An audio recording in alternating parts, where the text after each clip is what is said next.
republic for which it stands, one nation, under God, indivisible, with liberty and justice for all.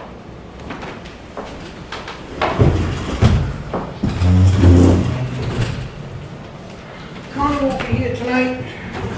She's got a little more recovery to do, and she's doing very well. So, just me and Lino and Kelley and Toni.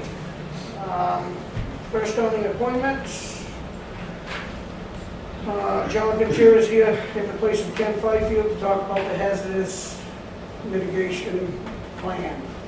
Please.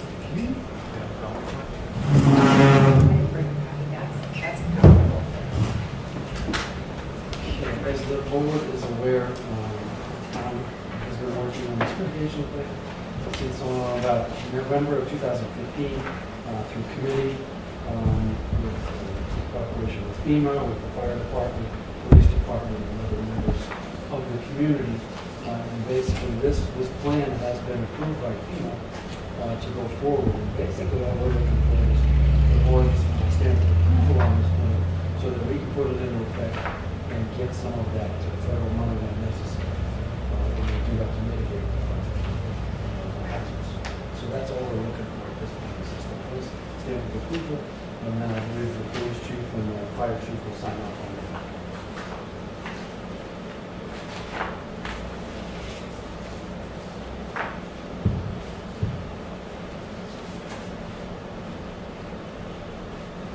Do you have a copy of that? Is that what you want? That's the whole plan. Okay. I I did have bring the- copies for everybody. I have the resolutions that they have to read into the record and sign. The whereas? Yeah, Yep. there's two resolutions. Yeah. There's the adoption, so this is the Sequence resolution where, yeah, and then that's the resolution, like the certificate of adoption. You want the whole thing, or you just want to read it into the minutes? Read it in the minutes. Mr. Chairman, I make a motion to accept the Wakefield Hazard Mitigation Plan effective immediately. I'll second discussion. Going to read the adoption language for us, unless that's okay. Unless you want No, to. please do.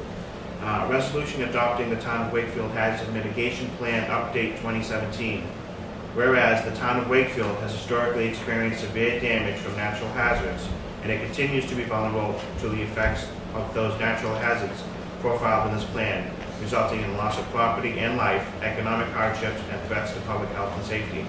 And whereas the Town of Wakefield has developed and received conditional approval from the Federal Emergency Management Agency for its Hazard Mitigation Plan Update 2017 under the requirements of 44 CFR 201.6, and whereas public and committee meetings were held between November 25th, 2015 and June 15, 2016 regarding the development and review of the Hazard Mitigation Plan Update 2017.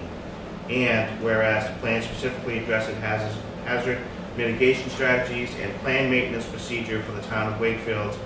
And whereas the plan recommends several hazard mitigation actions, projects that will provide mitigation for specific natural hazards that impact the Town of Wakefield with the effect of protecting people and property from loss associated with those hazards. And whereas the adoption of this plan will make the Town of Wakefield eligible for funding to alleviate the impacts of future hazard, now therefore be it resolved by the Board of Selectmen. The plan is hereby adopted as the official plan of the Town of Wakefield. Number 2, the respective officials identified in the mitigation strategy of the plan are hereby directed to pursue implementation of the recommended actions assigned to them. Number 3, future revisions and plan maintenance required by 44 CFR 201.6 and FEMA are hereby adopted as a part of this resolution for a period of 5 years from the date of this resolution.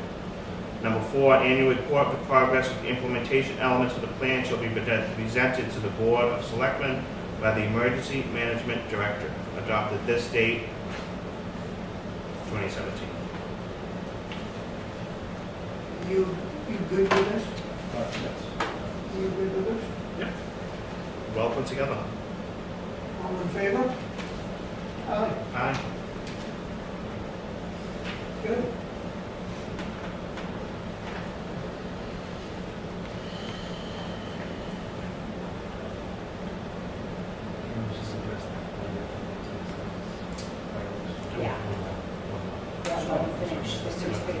adoption, and then I'll bring it up. Good reading. That's why I have to read it. I added my own words.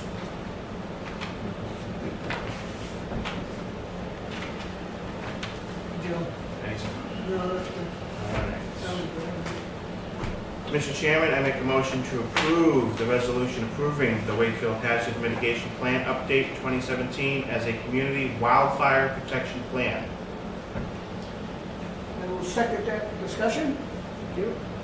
Several public meetings and committee meetings were held between November 25th, 2015 and June 15, 2016 regarding the development and review of the Wakefield Hazard Mitigation Plan Update 2017. The Wakefield Hazard Mitigation Plan Update 2017 contains potential future projects to mitigate hazard and wildfire damage in the town of Wakefield. The fire chief, along with the Board of Selectmen and the EMD, desired this plan be accepted by the Department of Natural and Cultural Resources as the Community Wildfire Protection Plan, having adhered to the requirements of said plan. The fire chief, Board of Selectmen, and the EMD approved the Wakefield Hazard Mitigation Plan Update 2017, and I understand that with approval by DNCR, which is the Department of Natural and Cultural Resources, this plan will also serve as a community wildfire protection plan. Approved and signed this day, You good with 2017. that? Sounds good for you?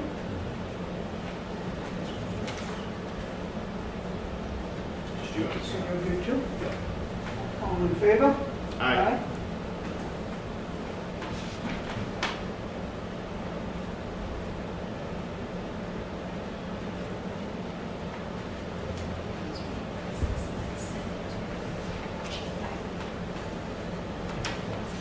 And you just get that over to Joe, I'll get it. Yeah, Ken needs to sign it, and I need to memorize it.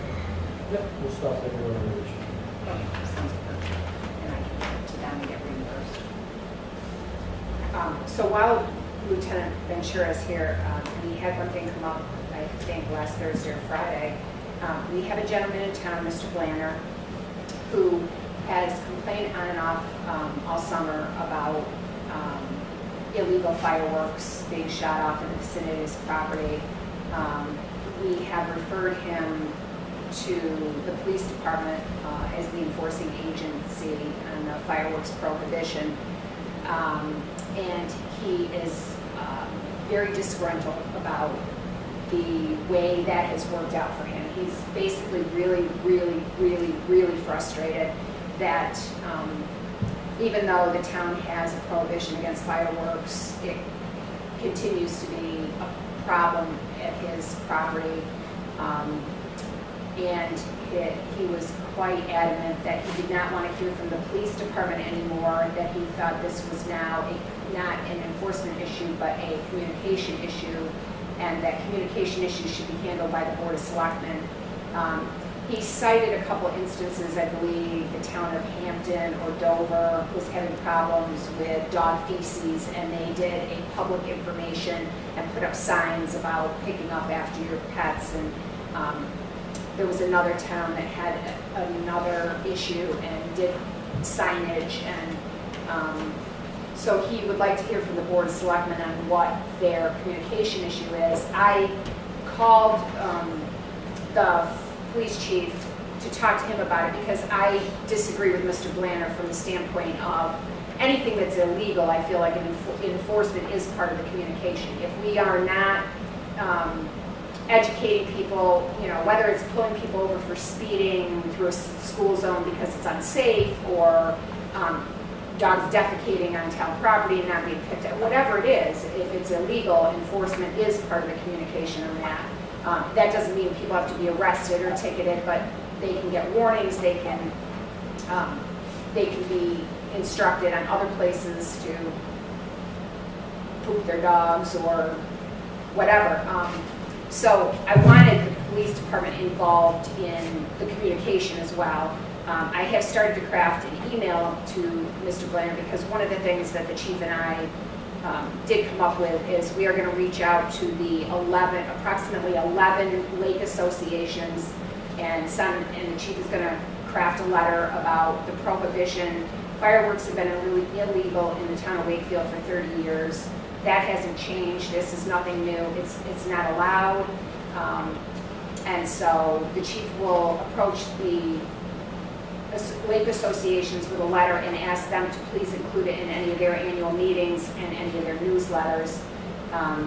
In addition, I think we could reach out to the fire chief because Fire Prevention Week is sometime in October, and in view, and Mr. Blanner did kind of throw this in our face too, and it's a fact that the recent brush fire in Brookfield that I believe our fire department spent 3 days fighting, 2 days, 2 or 3 days fighting, may have been, have they determined for sure? No, It's likely it was caused by fireworks. And there was a house that was burnt to the ground. We did charge in that.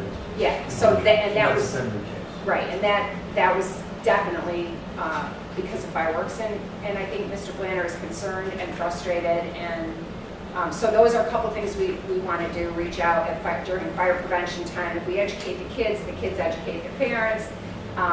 We'll reach out to the lake associations. I've already talked to the Parks and Rec director and to the police chief. We will put it as a banner on our websites.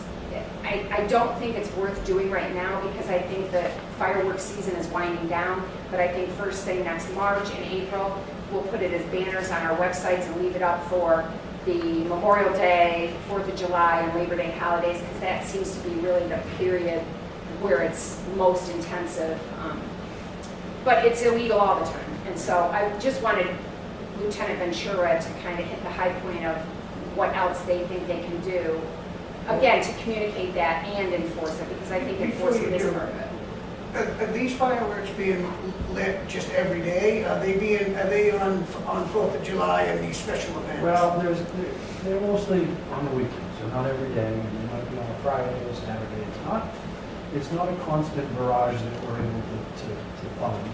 Part of the problem with fireworks is the actual funding of, a lot of times we'll get a call. It'll be usually a Friday or Saturday. The folks might be tied up. And they might not get there for half an hour. By the time they get there, the fireworks are done being lit up. That's difficult to enforce. However, part of the other problem is enforcement. Over the years, we've become lackadaisical in enforcement. We go up, say, hey, if we do find it, we cut it out, call in the neighbors. We come back, somebody's going to get summons or whatever, and they stop. Well, if we just gave warnings on Route 16 and we never wrote a ticket, we'd have people doing 75, 80, 24 hours a day. So what the police department needs to do is start enforcing that. We'll tell you that if you were caught with fireworks from your forward, you will get an invitation to come see me in court. It doesn't mean you're going to pay a $1,000 fine, but you're going to at least have to go through the painstaking things in the court process if you're going to break that law. It is a very big concern. Mr. Blanner is not isolated in this, although he's been very vocal about it and sympathize. So from our perspective, we are going to step up at least enforcement. It doesn't mean we can step up protection. We can't set up fireworks traps where we sit in the trees on the weekends. It's just not feasible with personnel. But we will begin to enforce much more. We will be posting on our Facebook page during the season. We'll even do it in October. Fireworks are illegal. We'll literally give them a link to the How are to they the illegal outside. when they're sold right up the street? Well, that's a whole other conundrum that our legislature has So, not quite figured and I out. don't expect you to explain that, but my point would be, come 4th of July, I think they're quite entertaining. Well, you can certainly get permits. Even personal people can get permits, but they've got to go through a process whereby they're scrutinized more so than the average Joe buying the fireworks and see where it can bring them. And liquor is sold on highways in the state of New Hampshire. That doesn't mean it's legal to drink and drive. Like, So it is. But it seems kind of foolish to try to enforce a law when it is sold right on the street, Let me tell you about it. It's not so much the possession that I'm particularly gung-ho on the enforcement. If you got them, fine, but you just can't shoot them off the Wakefield. That's just the bottom line.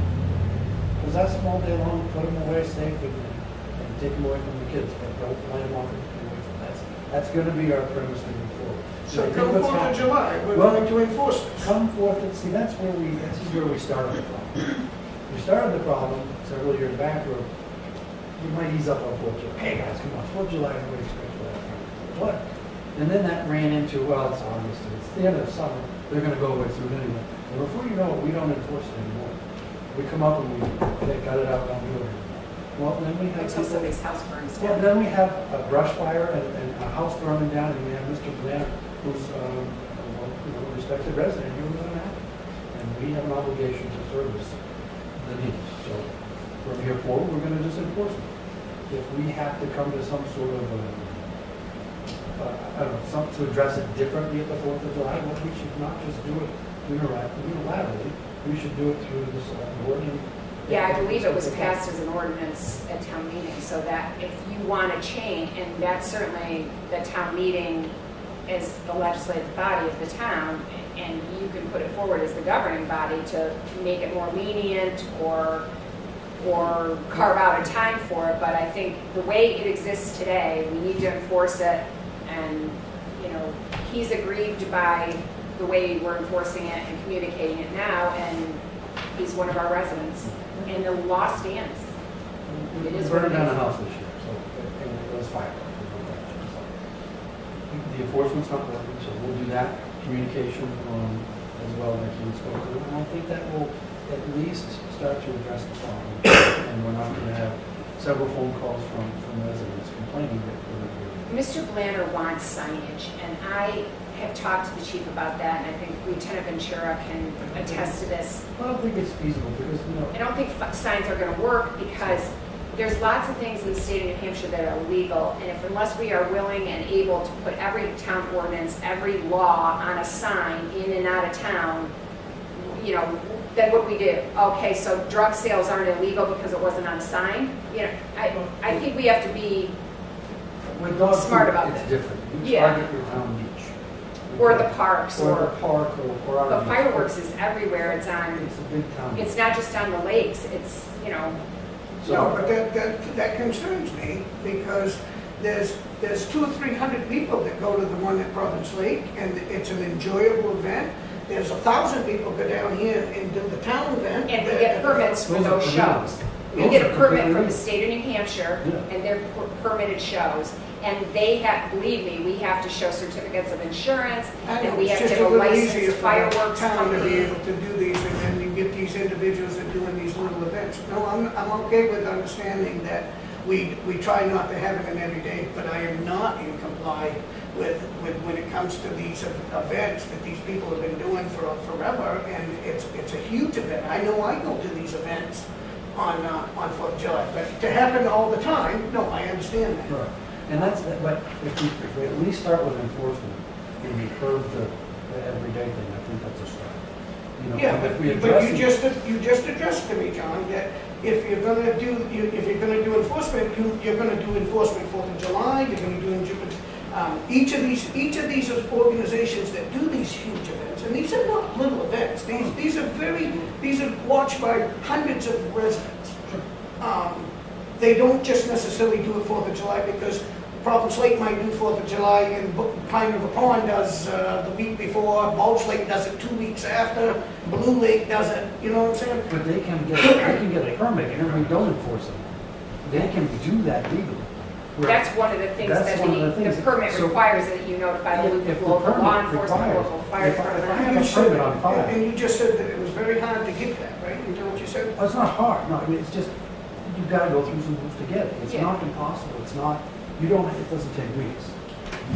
Keep in mind, when we go through this permitting process every year, we're doing it for a couple of reasons. We're making sure that what fireworks are shooting off are legal, because people can buy illegal fireworks and get killed by them. You get killed by any I know, firework. I know. But at least the ones that are doing the events, like the town, the lake associations and stuff, I don't believe the permit costs anything. It's just making sure that they have insurance if something goes wrong. How many of you heard over the years of the blowing up of the barges? I mean, stuff goes wrong, Oh, yeah. and it's just making sure that at least they have everything right to set it But off. if you're gonna sit in everybody's living room to make sure that they don't make a mistake, then you might as well come to my house and sit in my living room, make sure I don't cause a problem. I mean, we're getting so that we're gonna have a rule for everything, and I'm okay. I understand where you're coming from, Todd, that we wanna save people's lives, but My goodness, if people can't take responsibility for themselves, I mean, you're not gonna sit and watch everybody Think do about what things. you just We said, can't do because that. 20 years ago, you know, we didn't have half the problems that we do now either. And it's because More people. yeah, but they, I don't know, they, The permitting process allows several things, like he said. I just want you to know, I understand the logic behind it. I truly know where he's But it coming also- from, and I know where you're coming But it from. also says when somebody like Mr. Planner calls up, hey, there's fireworks over here, well, it's like, well, because they have a permit. Then he knows, okay, well, at least I know, number one, it's safe, because then we should basically supposedly safe, there is your permit. If we know who's shooting them off, it just makes things easier. The other I don't thing is, think those any are, fireworks are safe. Well, the- responsibility. they're licensed to shoot them off, and they're certain, and they have requirements of distance around them, and they have to pick up the unfired shells, but another thing with that is those shows are a date and time certain. They last for a half hour, an hour. Mr. Blanner's complaint is about the weekend people Well, who that's come what here I'm- and that's what shoot them I'm off saying. all night long, and it disrupts his quiet enjoyment of his property. Nobody's complaining about the shows. I think many people who never shoot off fireworks in their own yards enjoy those shows, but they're in a very methodical, done by a licensed person who makes sure the radius is safe and there's nothing to burn in the way. And if a firework does misfire, they know how to handle them and how to pick them up and find them, and they pick up the paper from them, and I think as long as we don't not discourage people from wanting to do these events, because I think they're very important on these certain days. But yes, with whoever the guy is, I don't know who he is, but if these people are doing this on a weekly thing and all that, I don't think we should be lighting off fireworks today. There's really No, nothing to sure. celebrate, okay? But when it comes to the 4th of July and all these events, But that's part of the communication. When we send that out to folks, say, this is how you get it. And then this is what happens when you don't do it. That's all we want to do. Part of it's communication and your part is I'm with you.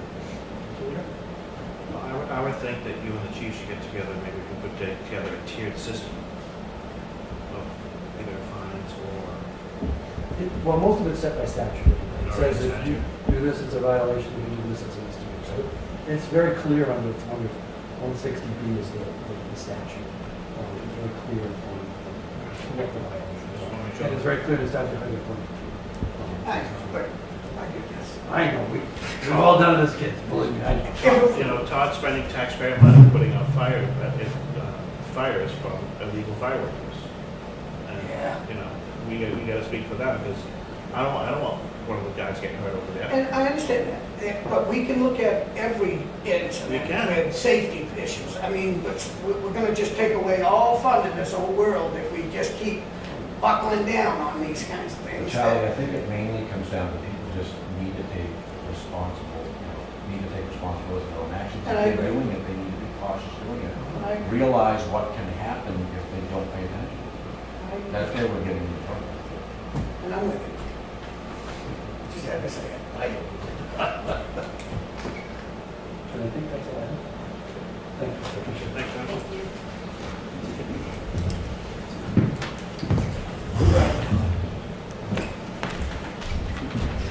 All right. Mr. Mason is here for pay study.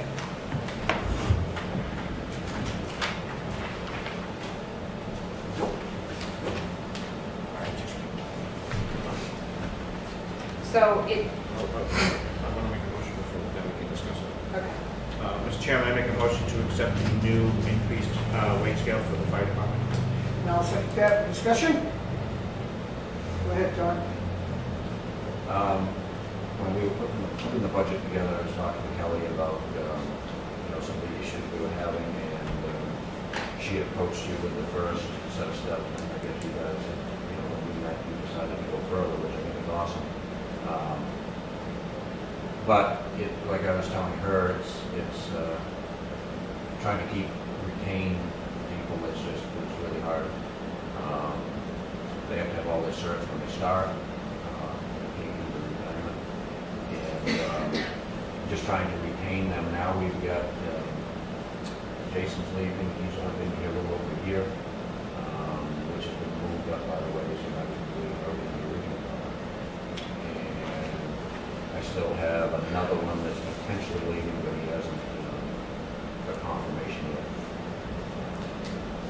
So we're down to 2, possibly 3, that we're holding on to, and so trying to fill them. Did you tell them that we were discussing Yes, I this? did. Did they say good things, or did he say that? They thought it was great, they thought it was a great step, but in the one case, reluctantly, he's still going to be, so let the one opening at the beginning. I do hope that we'll be able to keep some of the guys that we've paid for in training. And those people are some good people for the years. I've seen them. And with that in mind, I put in the budget starting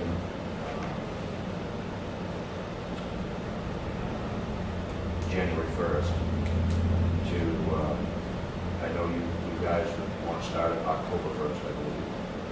But to take the call people, I don't want to get a gap. I want to move them like it's already on here and move the call people up to the base pay so that we don't get a division between full-time and call people. So we can keep everybody on the budget. Are you able to fill That's actually. the calls that Yes. call now? I mean, are we lacking down there right now? Are At we, night. or just Or anything? I mean, Days we're doing okay, nights we're struggling. struggling to get people to show up? Because of the ones that have been doing it for a long, long time, Zero Medical, which was unforeseen. One had to move out of town, unforeseen. So we're struggling to fill the gap. But we're not the only one. Every town around is going through the same thing. We went to Newfield last night because they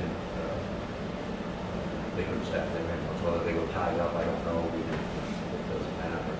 But we went over there to explore some big city. Do we still have a volunteer fire now? Like, do we have volunteers? It's a that call now, yes. They call it call, is that what you mean? by Because we're call? paying volunteers. We're paying. Correct, but we pay ours, but I mean, Yeah. but we still have people that we just call, they just don't come every day, they're on When they call. can, yeah. And are they showing up? Yeah. But EMT, with the time we got to put into, the medical classes and everything else, there's not as many out there as there used to be. People don't have the time to put in. We approached one to put an application in from the Rochester area, and he wanted to be affiliated, but he didn't want to move up, so it's really not of any help to us, so.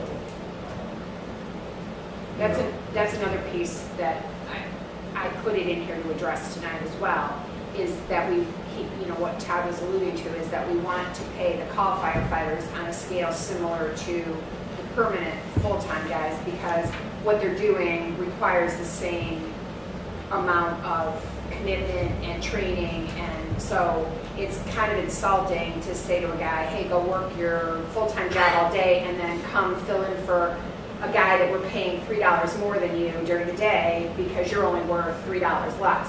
So Todd put forward the $15 for uncertified and $18.16, which is the starting step for a certified firefighter.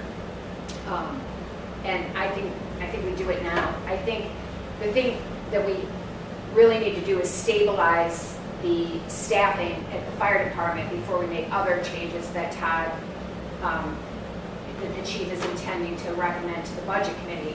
Right now, we're for sure losing 1 of 4 full-time firefighters. We may be losing 2 out of 4. If we go to more permanent staffing and we have 5 or 6 full-time firefighters and we lose 3 or 4 of them, it's even worse trying to backfill those positions and properly train. They have to have certain qualifications: firefighter level 1, EMT advanced. They have to be able to pass the CTAP, physical fitness. All those things are requirements now. And there's more EMS calls than fire calls, and it's really important that we recognize the call firefighters in the same manner that we do the full-time firefighters, because they're doing the same exact job. When you see the loss of our firefighters, what do you feel is the real reason that we seem to go through? I mean, what do you think is the biggest? 24 hours. Every place that people has left here to go, they're going to a place that does 24-hour day So they coverage. can do 2 or 3 days So at they a do, time? yep, they'll do like a 24-hour shift, they'll be off a day, another 24-hour shift, they'll be off 2 or 3 days. So they can make their money on another something to accommodate a low-paying firefighter. Yeah, and that's been the main reason for anybody that's left here. So by adjusting these, you think, That may help stabilize keeping some of the full-time now. It will help, it's not gonna fix the night issue. There's nobody, the people just are not out there, and you can ask any town around, they're all in the same, having the same issues. Do you do a differential for a night guy? It's, we adjusted that last year, mid-year, it was $40 a night, and we went $40 a night, Monday, Tuesday, Wednesday, Thursday, $60 a night, Friday, Saturday, Sunday.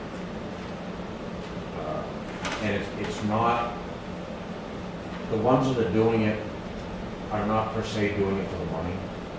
They're doing it because they've been here for years. And it's the same group of us that's been doing this for 25 years. And it's just the new people, there's not new people coming down the line to do it voluntarily or call as per se. There's people doing it full time, but because there's so much put on them to have to take the courses and stuff, and to come out voluntarily or call-wise, it's not there. everybody's busy. Exactly. I mean, Everybody's the same way.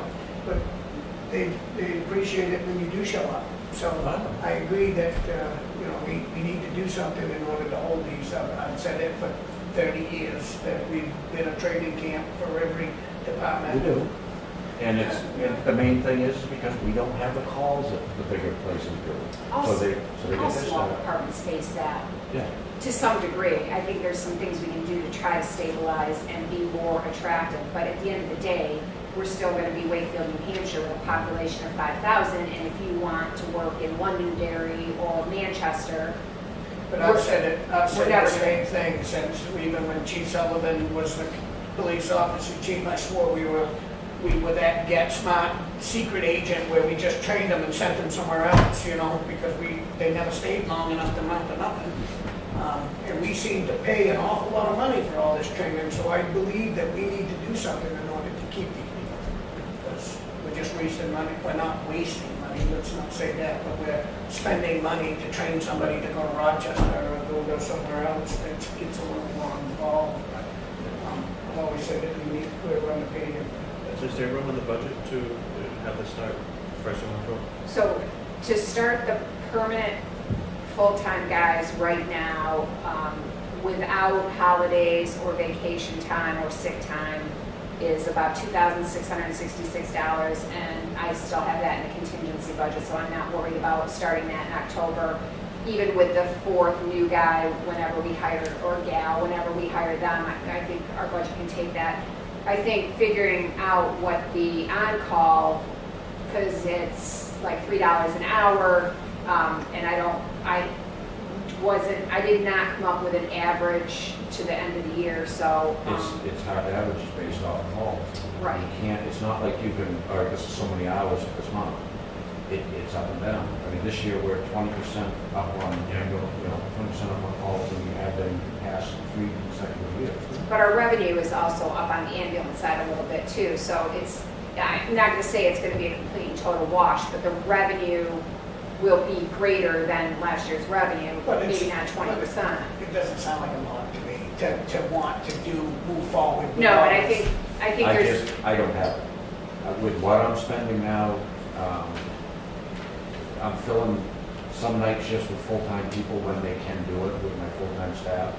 And the overtime budget's gonna go out the window, but, so it's not in there, so if it's gonna go over regardless. It wasn't planned, and it was an unforeseen thing that's just hit us, and we're just trying to struggle through it.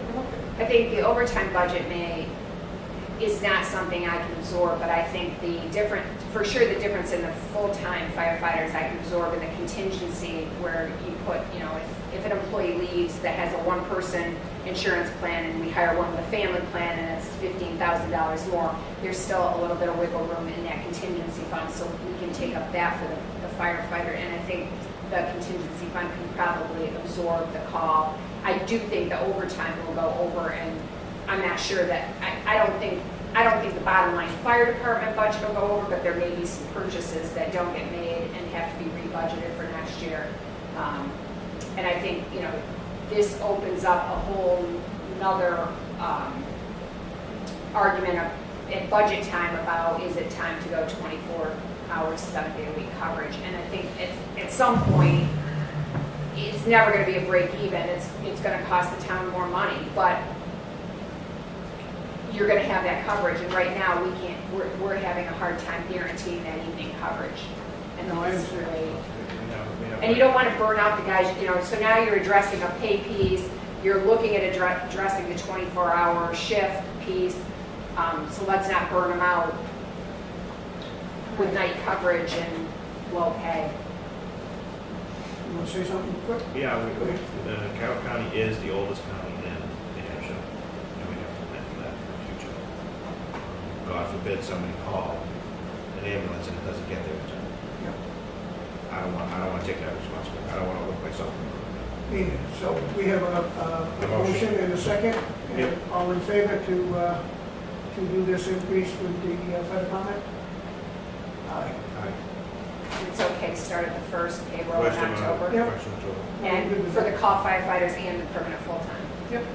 If that's the way it works. If Todd wants to phase the call guys in, I guess they're different levels. Well, see if you can make these guys stick around. That means me. Thank you, John. Can I talk to somebody else? Okay. Comments? Anybody want to say something? Go ahead. Just a quick question. Mitt Wallace from town. The question is, what is a lot of the towns around, what are they starting their firefighters at? What we just went to, At 18? Yeah, some more. a lot more. We've been underpaid for so long. I was just wondering, because that could be, Not an easy choice. no, and that's just, since I even started, I got my feet wet here in town, and that was the thing, it's, you can go to Rochester and make overtime and all that stuff, so it's, Milton, if Milton's one town over and they're making more, They're gonna go. they're gonna go. So Obviously, we that makes need to sense. offer, and we need to keep them, because we do an awful lot of calls in this Right. town.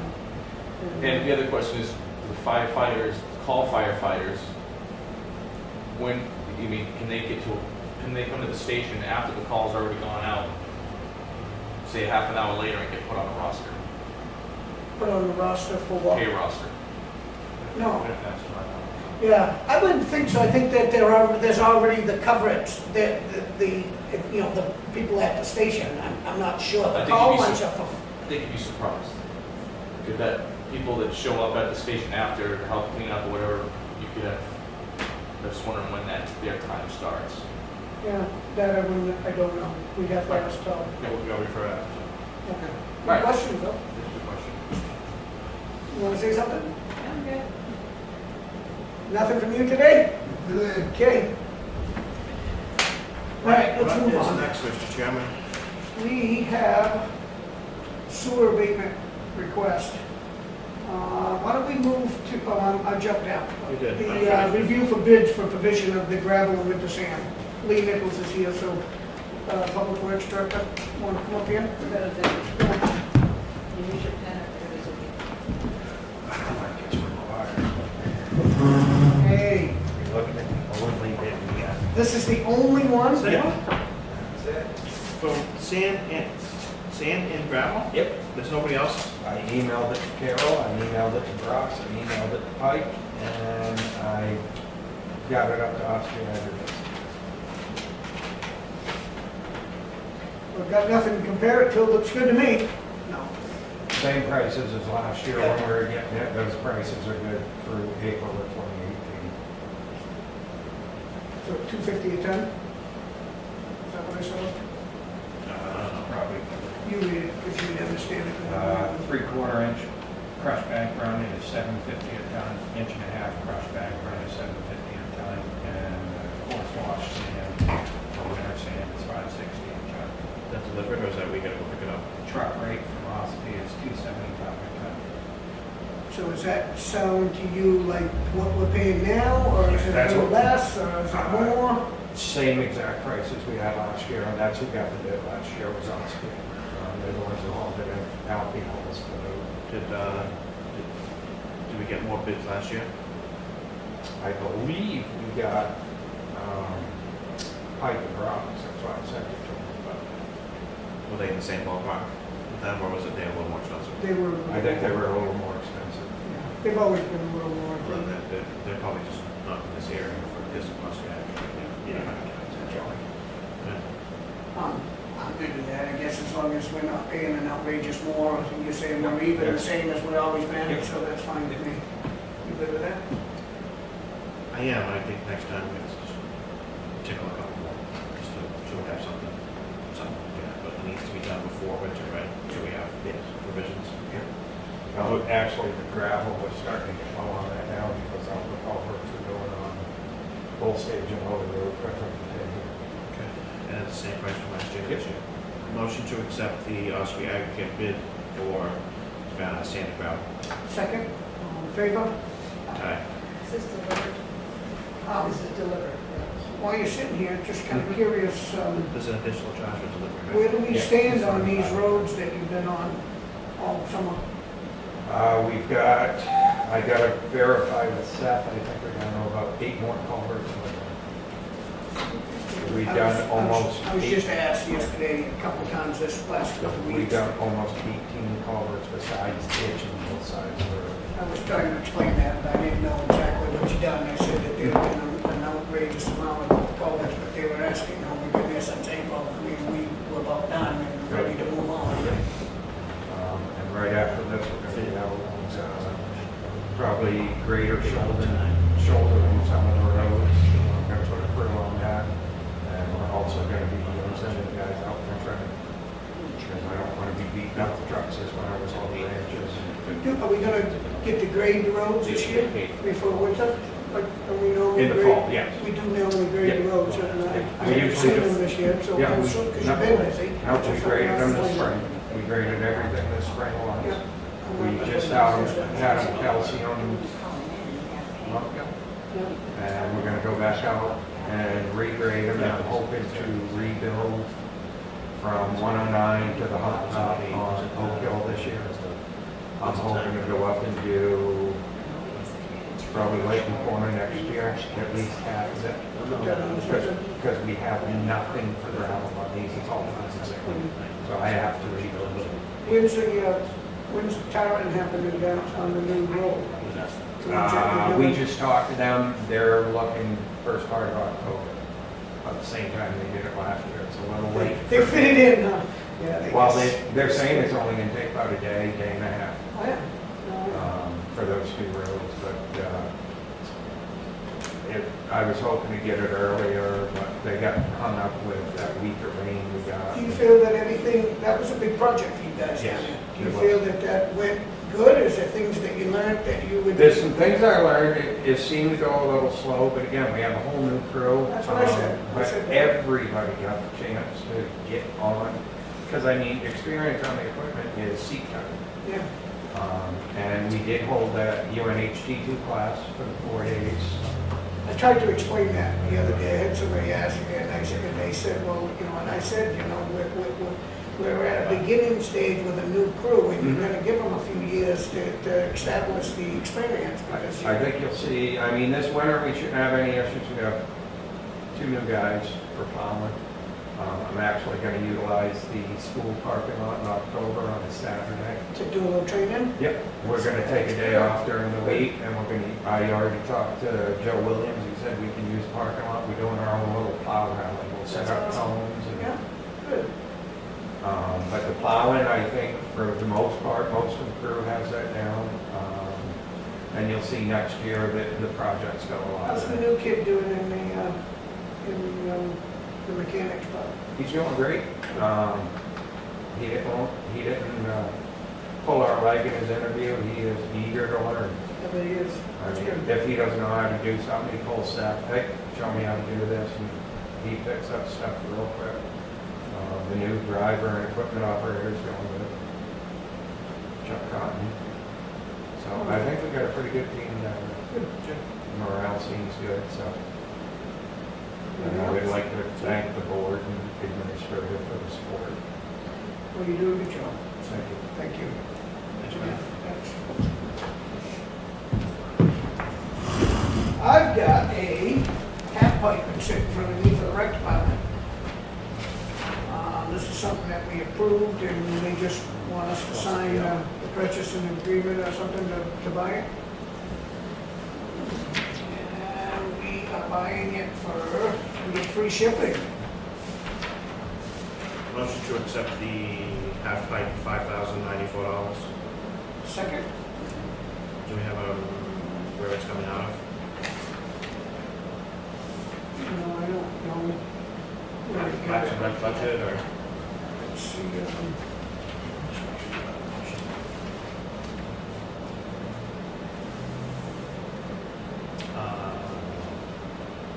Is that? Santa Ana, California. No, I just want to make sure it's coming well. Oh, you mean where it's, Yeah. yeah, it's coming out of his 05 account, which is where he collects fees.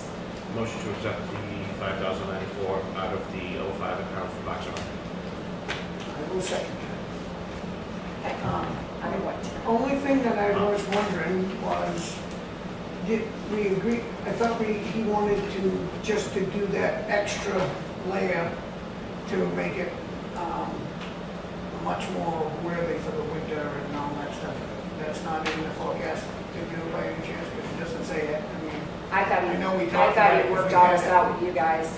I know. I just thought we he was talked gonna about go it. with the extra, but I mean, that's fine with me that he didn't, but I thought that was one of the things he wanted for the upgrade, to get that second layer so it lasted a little longer. But, On the improvements in front of us, that's all. Yep, no, I'm good with that. Call it. All in favor? Aye. Joe, you sign this thing? You just have to be on the other side, or? Thank you all, because it's over 5,000. I sign anything under, I cannot approve and sign anything under 5,000. You have to do things over. Did you want a question on that? I just want to make sure that when we are putting things out to bid, that in the future, we're very clear about the stuff coming to town hall and not necessarily coming from department heads or, I'm assuming this came from us, the aggregate, but, and there's only one, so there's no, but, and I also wanted to talk to you guys just philosophically about whether you had a strong opinion on, do you want to open these bids, or do you want me to open them when we receive them, take them under advisement, and have the department head make a recommendation? You know, if we were to have gotten 3, would you want the department head's recommendation, you would want us to open them, rank them, and make a recommendation, or would you rather open them in a meeting? Because I'll put that right in the bid Oh, I don't care about opening advertisement. them. I mean, as long as we get the seal, so I don't care about opening them. If, I'd just as soon have like Lee, in this particular, him to make the decision, because I don't know much about Okay. gravel. All right, that's helpful for me, just kind of knowing how you want to handle it in the future going forward, so we kind of handle them all the same. Because Right. generally, we get more than one, and I just want to make sure that everybody has the same advantage or disadvantage, and that it doesn't get released before. Just so we're clear, it goes to you, gets logged. Just the steps.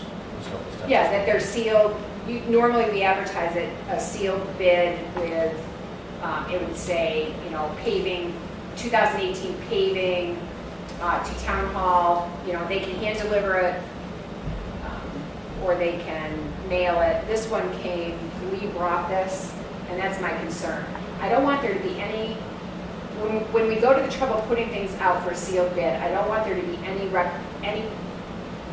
conflict of interest that a department head saw something first and shared that information with 2 other bidders, and now these guys low bid, you know. In this case, it doesn't matter because there was 1 bid, it's a decent bid, and he's happy with it. But I want to make sure that we do this all the same way so that everybody's competing on the same equal playing field. And I don't want any of my department heads or myself accused of, well, you opened it before the deadline and you knew it was $3 cheaper, so this guy put in a bid $2, you know. Let's, We don't need any of that. no, let's keep this all on the up and up and protect everybody. Put it in policy.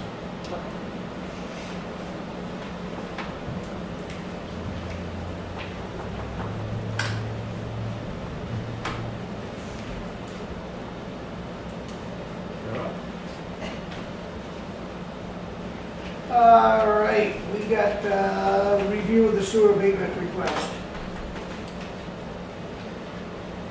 So you have a business owner in town who is requesting abatement for the sewer portion of the bill. So my only concern is that he is not the owner of the property. And generally, people have to be owners to get abatements. The agreements they have with their tenants are problematic for us to enforce. I think the business owner is here so he can explain to you what he's looking for relief from. Would you come up here a minute?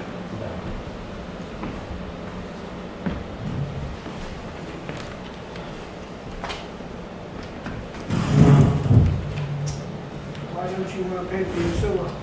Because we're not using it. Okay. And here's the reason why. The sewer system, I found, I've been educated on this, that the sewer system is guessed by your water usage. There's no meter for it. So it's like, you know, in any other part of town, usually they could probably average it or guesstimate. But businesses downtown, and I would assume that other businesses down there that are now watering plants and stuff down there are probably going to run into the same problem is if we're not using the sewer, like we're using our extractors for their shampooers and going off-site for our mobile detailing business. So the water we're using from it's not even in the building, it's the hose that we're filling the stuff up with, is not going into the sewer system, it's going off-site. So we're not, But when you're cleaning the cars down there and you're Yep. using the water, yep, paying the water bill. paying the water bill, Yep, no problem with that. and you guys don't use the bathrooms down there? Oh, we have used the bathrooms over the last year. We submitted 3 previous bills showing what our sewer usage was. The inside hasn't changed.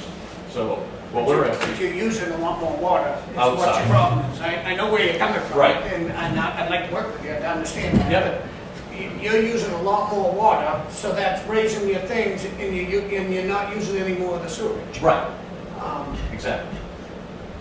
How long have you been the tenant in this building? It would have been a year in June, I believe, because it was just after Pride Day last year we moved in there. But we didn't start the mobile detailing of the business until probably April, end of April, when the weather got better. And then, you know, things have kind of taken off from there, so. You're doing a good job. It's known, you're getting around that you're doing a good job. Here's the only issue I would say, because I've had the pleasure of running sewer plants in 2 other towns. And my recommendation would be to do whatever you feel is fair with this particular case, but I would strongly suggest that he put a deduct meter or a separate meter on that outside house. We need to measure that separately. We need to we need to separate out the water.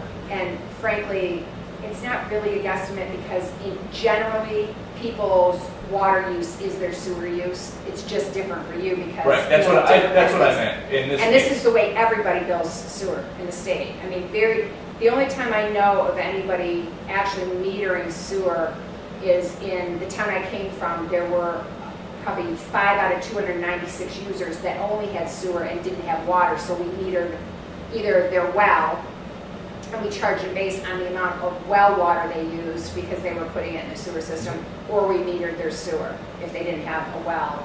So the town would do that, meter the water? Yeah, but the town owned, in the town I came from, the town owned both the water and the sewer departments. We don't. Here it's problematic because we don't own the water department, so we're taking the water meter reading from a separately incorporated village precinct and then facing our sewer. All right. See, this is why it becomes a little difficult. Yeah. And I know where you're coming from, because you're using more water, because you're washing more vehicles and stuff. We pay for the water down at the public safety building, correct? Do we pay for the sewage? Yes. We do. So, I'm not aware of anybody who gets a sewer abatement. yeah, For 'cause any they business, use, not they wash nurseries, cars, not and farms. they don't use the bathroom as, you know, there's only Right. 2 people there. But I will tell you that that is not necessarily the case. Like I said, I had 296 water users and I think 315 sewer users in the last town I came from, and it was quite common there. Like we had a Dunkin' Donuts that had a deduct meter. So they had the water for the domestic and they paid for the bathrooms and the sinks and even the coffee. And Dunkin' Donuts makes a ton of coffee. But then they had their irrigation system because they had plantings and things outside. Their irrigation system was on a deduct meter. So basically it's in line with the other meter and we deducted the sewer from that one. So they paid water and sewer on the domestic and they paid only water on the outside. And that was fairly common. I had a large farm that did that. I had Dunkin' Donuts. I had a couple of private people that had large residential gardens that did So it what because if we do that for him, what about the marina next door to him? so they would have to pay for the new meter. And I don't know what the, because I don't control water here. I know that the water, because we had handheld radio read meters, which are quite a bit more expensive than what Wakefield has. Our meters were $300. But at the end of the day, that paid for it in one summer's worth of watering for a farm. Yeah. So and our sewer rate was $18.50 per thousand. So it was, well, and yours is $7.51. So. My opinion is that if we're not using it, and how we getting charged for it just because that's the way other towns do it. Well, you're using it, you just happen to be using water outside, Right. and a lot of it goes on the ground.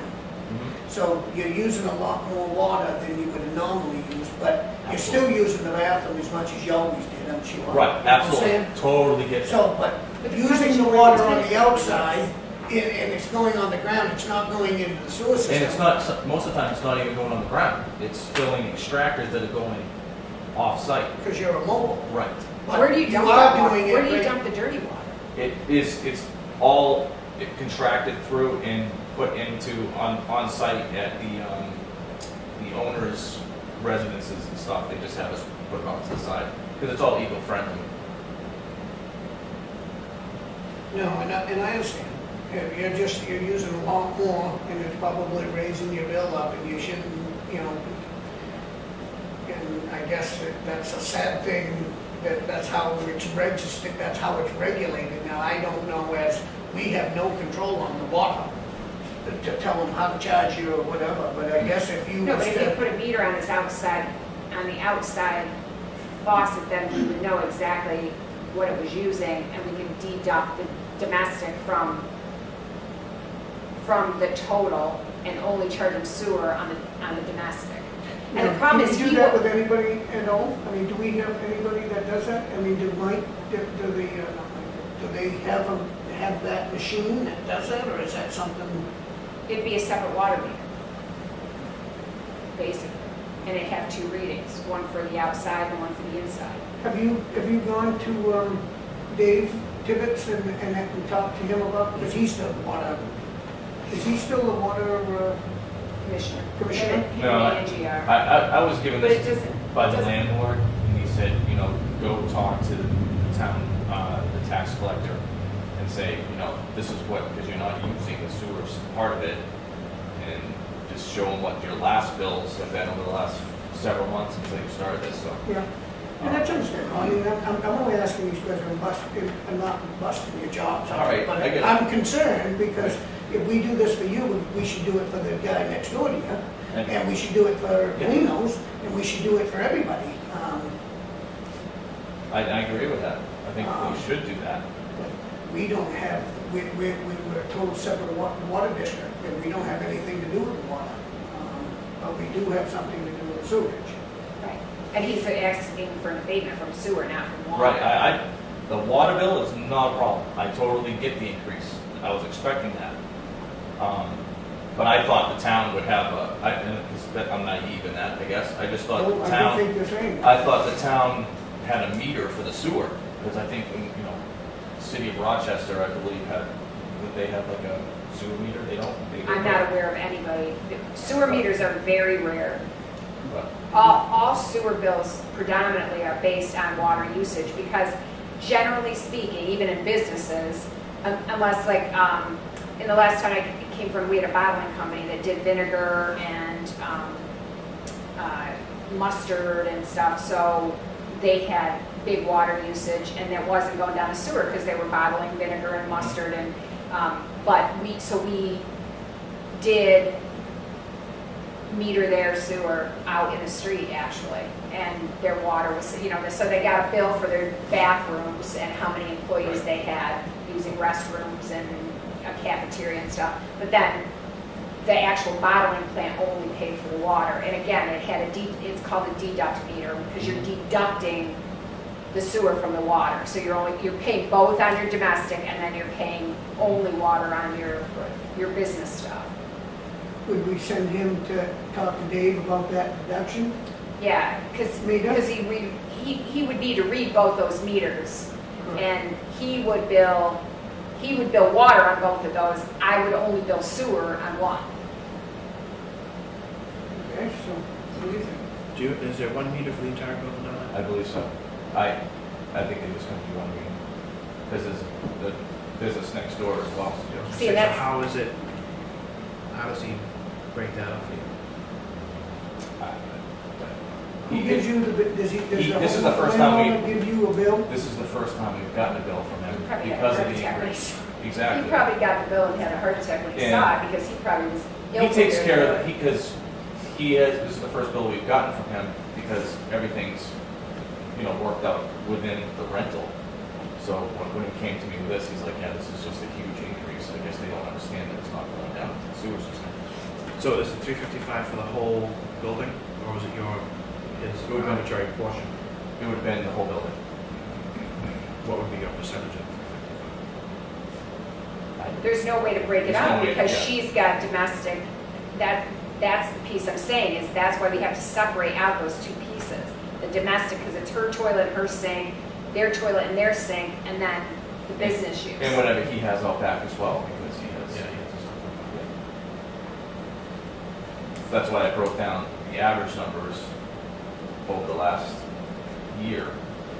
What was the water usage of that? That is the water usage. Yes. No, that's not. That's the sewer. What's I don't know. So you can't really use those numbers because that's your bill based on whatever the rate was. Right. and the Right. rate has The changed. rate has changed over the 3 So years. it's always been around, let's say, an average of $55. Yeah. And it went to $355 is what you're saying? You can't do it on money. You can't do it on money because we've had 3 rate changes in 3 years. Every year the rate changes, so you can't do it on So money. do on the highest, You'd have to do it on the usage. So in September of 2017, the usage was 44,700. And the bill before that,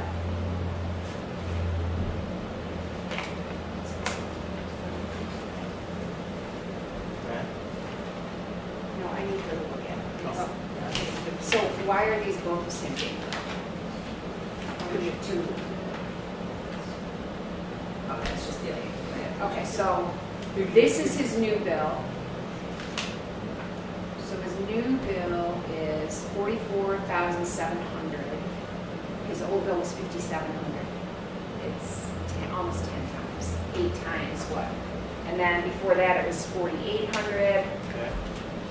But he's only been in the building 8,500. He's only been in the building since last June, so that would only be 1, 2, this would only be the 3rd bill. And he's only been running this business since April, so this would only be the 2nd bill when he's running this business. And obviously from the amount, Actually, yeah, this is only his first bill for running that business, and he's only been there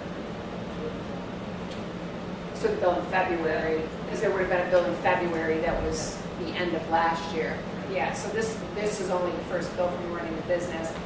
The one before that was what, 5,700, 4,800, and 8,500. Yeah.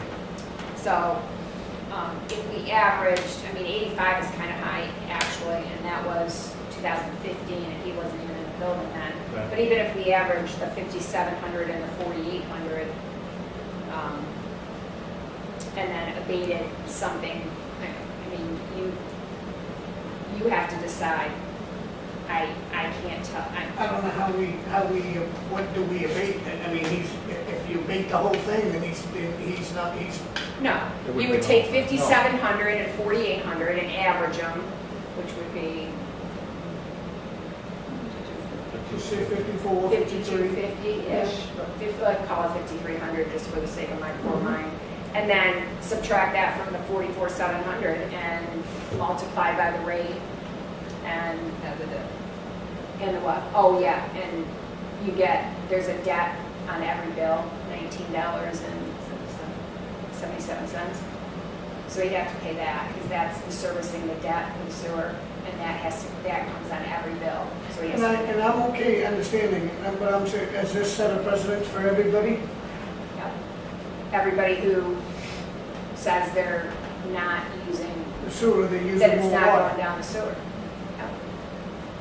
And I would make the other thing I would do to make sure that the tenant has skin in the game. So here's the deal.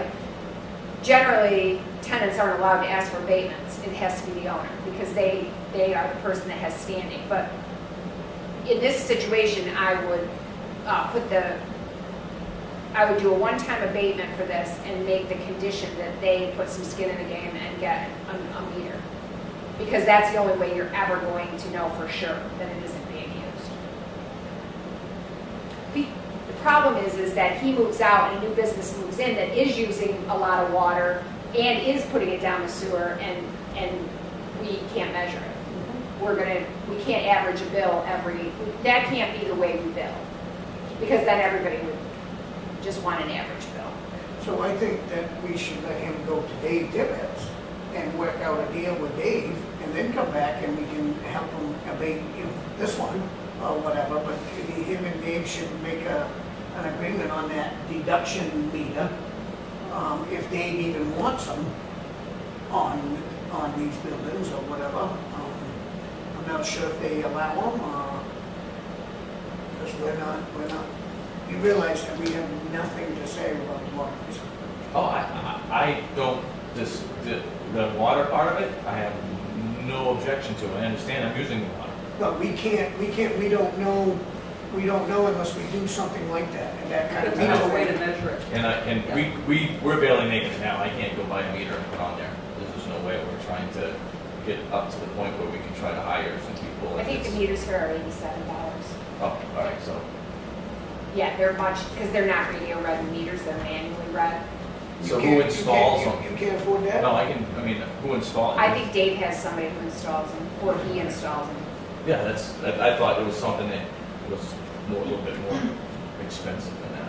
I wasn't sure. No. Didn't I ask Angie this? I believe I asked one of the other commissioners, the tax collector is also a water commissioner, and I believe I asked if it was either $87 or $97. And I was kind of surprised because ours were, again, radio read meters, and so they have a head on them and they're electronic, and Right. they have a handheld device that, Those are the ones I thought you were discussing before that we we had know, to we get. basically walk out the building and I can get 26 readings on my front porch. That doesn't happen here. They manually read them. Okay. Or Dave manually reads them, I think. I mean, I think that as the sewer commissioners, you should instruct me to write a letter to Mr. Tibbetts and ask him to accommodate this. I would say the owner, because again, I mean, it's gonna stay with the owner's property and it's in the best interest of the tenant, but generally we deal with owners, not the tenant, because we don't have any way of knowing when the tenancy changes. Nobody's required to tell us who's Well, renting or Okay. running a business in a building, so Maybe that should go through like the zone, because we had to come through like a, I think we had site to plan come- review. Yeah, like, the planning board we had to come in front of before we went in there. So maybe that's something that they can advise before people get in there, that, you know. This is the first time we've ever Right, heard of right, anything we're all- like this, so this is new, We're so. growing pains. Yeah. So, um, But I'm looking at it too as, Well, we don't, you're using. we don't need to bill people for water that isn't being treated through our sewer system. But we also need to make sure that what we do bill people, that, that everybody's paying their fair share. And that's the piece that's incumbent on us, that we need some, So do we send in to David first and work out that to make sure that he can put one of them in? I mean, That he's even gonna read it? that depends on your inclination as the sewer commissioners. I can't really answer that question. If you think that he has a fair claim, which it is not going down the sewer. We're not treating it. So we're basically billing him for a service we're not providing. So I think, you have to, it's But we're incumbent doing on us to that- figure it we're doing out. that At the public safety bill. The reason why I believe that your water bill, when we talked about it last week, is high is because they're washing the trucks maybe a little more and they're cleaning a lot more and it's really going on the ground. Well, then we should approach Mr. Tibbetts and put a separate meter on the back of our, whatever the outside spigot is on the public safety building. It's making And do the same thing a first and precedence. not bill ourselves, Yeah. the sewer on that. But, because it's not going down, it's not being treated. The thing is, And I'm okay with that. I mean, we're billing him for a service. service he's not using. I'm just Again, looking at it as for others, not just him. no, there's a nursery across the street, you know, Just started too. that's watering plants and, but the owner of the building has to have some skin in the game. They have to extend themselves to get this meter, make sure Mr. Tibbetts installs it. I think we can kind of smooth the way by writing a letter and saying, hey, we want to charge people what they're actually using, and therefore they need another meter. They, pass the cost along to them because, again, skin in the game, and we don't know what the next tenancy will be. He outgrows the building, he moves on to a bigger building, somebody moves in, and they're running a laundromat, and that water is going down the sewer. So now, you need to pay. We just have to make sure that everybody is paying what they're using, and he's not. No, I understand. And I think we it's different in this town because water is separate from sewer. So we just have to kind of You'll figure it out. It's try to new. smooth that way through Dave, and I think we can write a letter. I think he has a good case because going back year to year, it's the same amount of money for water, and the sewer was always $50 or $64, and he's he's got $20 more in water and $300 more in sewer for 1 year. Because if you go back, the water bills are pretty consistent. But he said he only started The water bill limit. on the statement. Is Statement. that- Water? Yeah. Oh, No, that's. No, that's- I guess. we did that. No, that's property taxes and sewer. yeah, There's no water. water should be separate.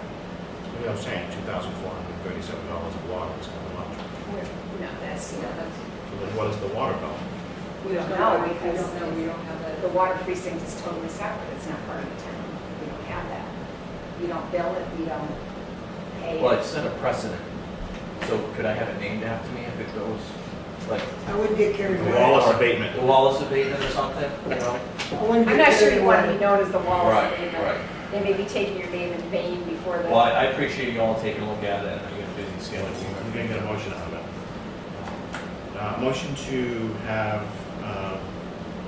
town administrator work with Mr. Tibbetts and Mr. Wallace to find a solution to this problem.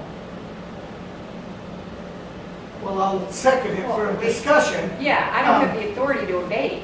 We're not abating, but You need, we to need work to with figure. Tibbetts and find a solution. 'Cause if Okay, there's- but. But I like the his- solution she said. His bill is due in a certain amount of time, and it starts collecting 12% interest after it's due. So can we agree that you're going to waive any interest, at least on the sewer bill? He can pay his water bill, and then we'll work on this, and I'll reach out to Mr. Tibbetts. But if we don't get this done before your next meeting and the sewer bill is due, will you waive the interest? But we don't know what the sewer bill is unless it's abated, so we don't want to charge them interest on something that shouldn't pay for.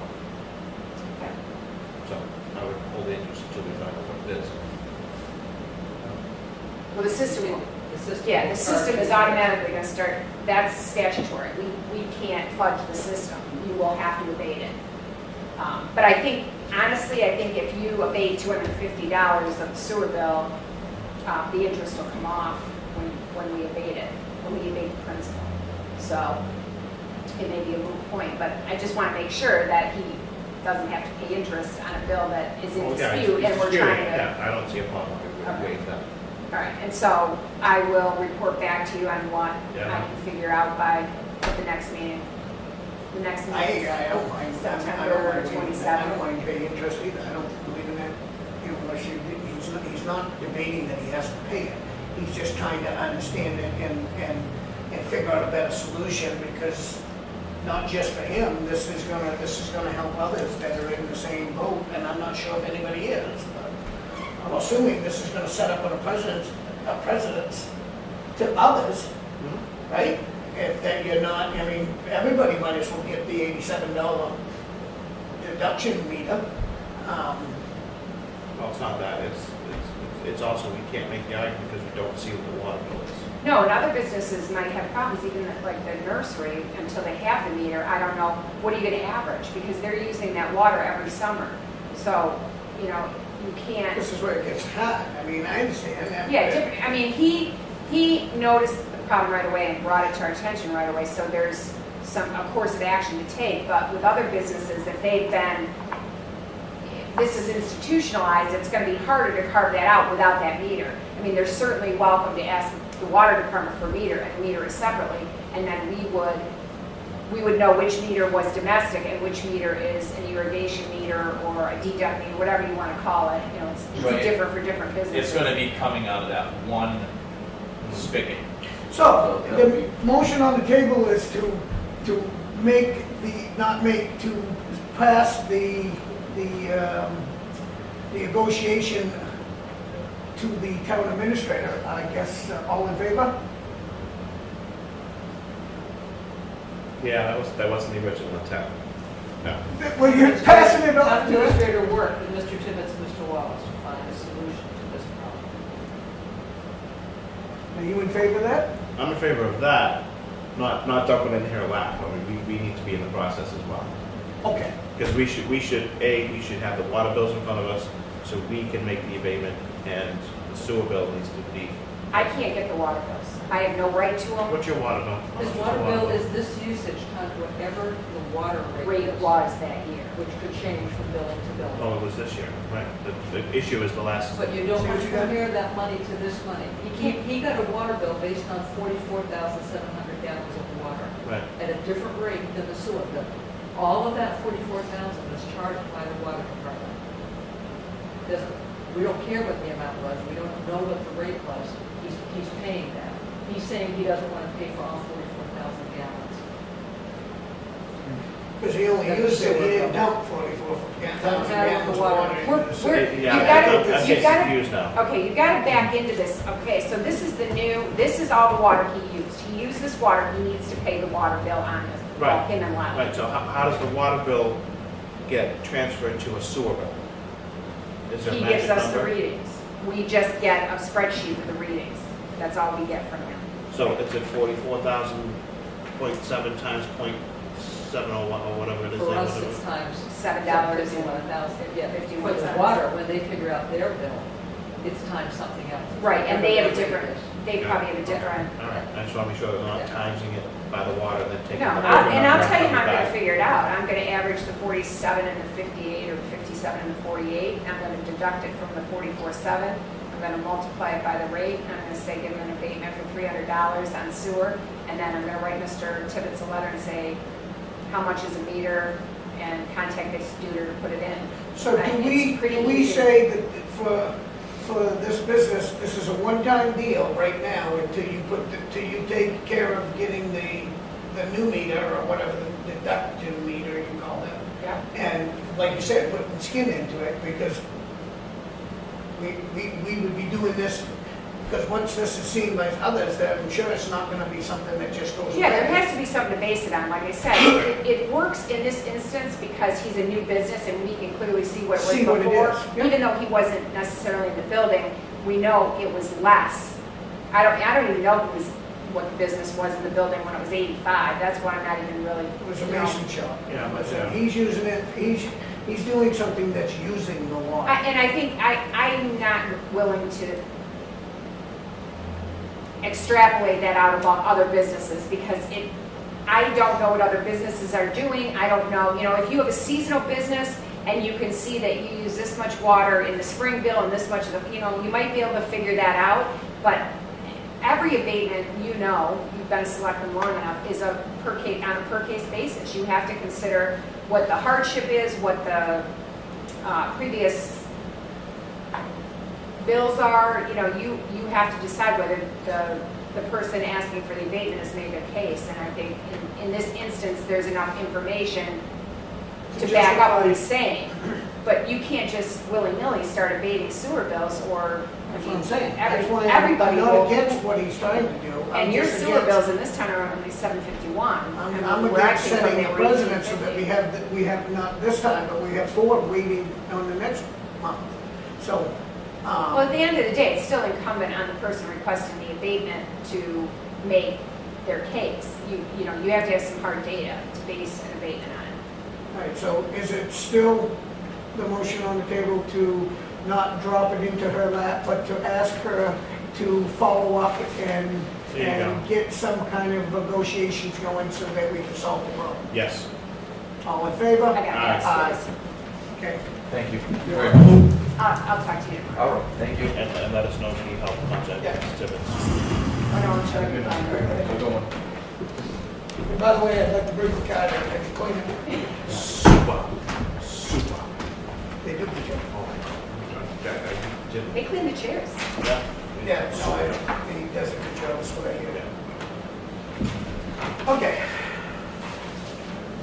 Something just dropped into the lap of Miss Kelly. It's okay. Review of the tax payment plan contract for pre-deeding. So I have been talking to the tax collector. She sent out the deed notices. I believe they went out early this week. And the deed date, there's, I believe, 62 properties still on the deed list. And the deed date is, I'm going to be October 27th. And as you know, the tax collector really has to deed all the properties on the deed list unless you sign a waiver asking her not to deed them.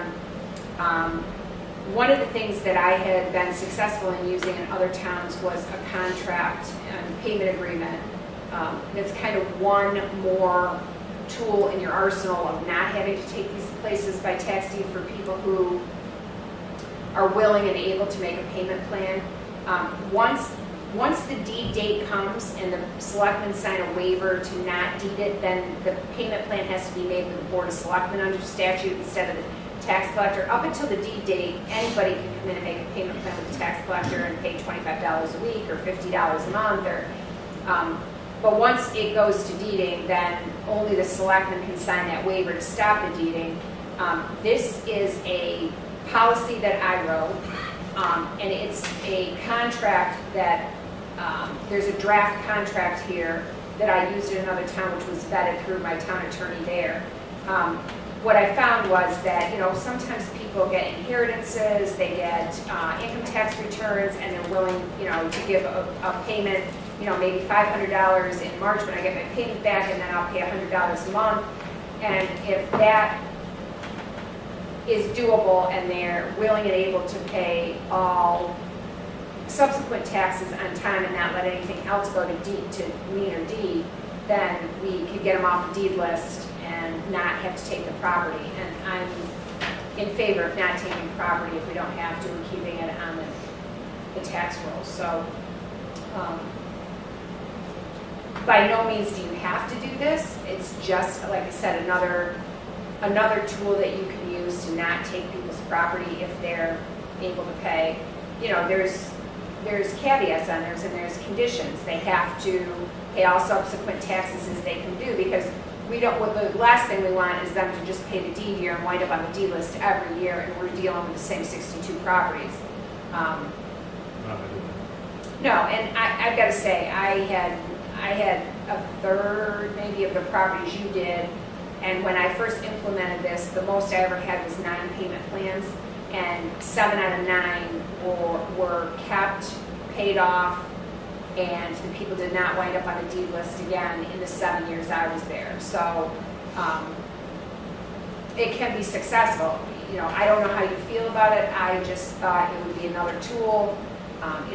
It's nice when you have a deed date out there of October 27th and people know they're going to lose their homes potentially on October 27th, to have another choice for them if they can't come up with the $500, $2,000, $1,200, whatever it is they owe. I would make a motion that we table this so we can have Connie's input as well. Okay? Is that okay?